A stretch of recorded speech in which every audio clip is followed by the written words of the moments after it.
অবশেষে 2024 Ballon d'Or অনুষ্ঠানে যোগ না দেওয়ার কারণ জানিয়েছেন রিয়াল মাদ্রিদ তারকা ভিনিসিয়াস জুনিয়র। অথচ সেই অনুষ্ঠানেরও পেরিয়ে গেছে 4 মাস। ব্যক্তিগত শ্রেষ্ঠত্বের স্বপ্ন না থাকলেও কাছাকাছি গিয়ে জিততে না পারার আক্ষেপ পুড়িয়েছে এই রিয়াল ফরওয়ার্ডকে। কেন ব্যালন ডিওর এড়িয়ে গিয়েছিলেন ভিনিসিয়াস, সেই খোঁজ নিয়েছেন তাই বনন্ত।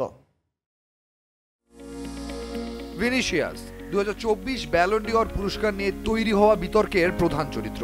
রিয়ালকে চ্যাম্পিয়ন্স লিগ ও লা লিগা জেতাতে রেখেছিলেন ভূমিকা। লিগ ও ইউরোপ সেরার খেতাব জেতানোর পর CR7 থেকে সবাই ধরে নিয়েছিল ভিনি জিততে যাচ্ছেন ব্যালন ডিওর।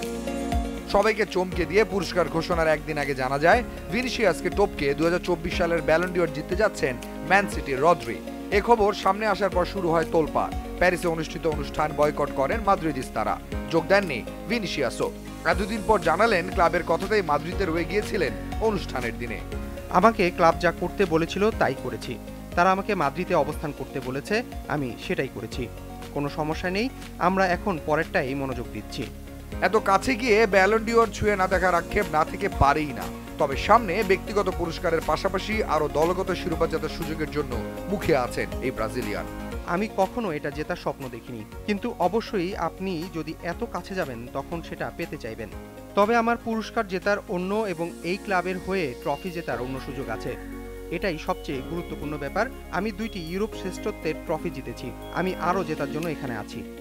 শুধু ট্রফি জয়ের মধ্যেই সীমাবদ্ধ থাকতে চান না ব্রাজিলিয়ান এই তারকা।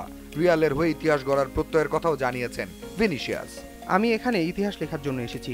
এই ক্লাব এবং প্রেসিডেন্ট আমাকে যা দিয়েছে আমি সব শোধ করতে চাই। আশা করি আমি গোল করে যেতে পারবো এবং এই জার্সি পরে আরও অনেক ম্যাচ খেলতে পারবো। এখন আমি জয়ের স্বাদ পেয়েছি এবং এখানে আমার ইতিহাস লেখা শুরু করেছি। আমি আরও চাই। তাই বনন্ত, জিটিভি নিউজ।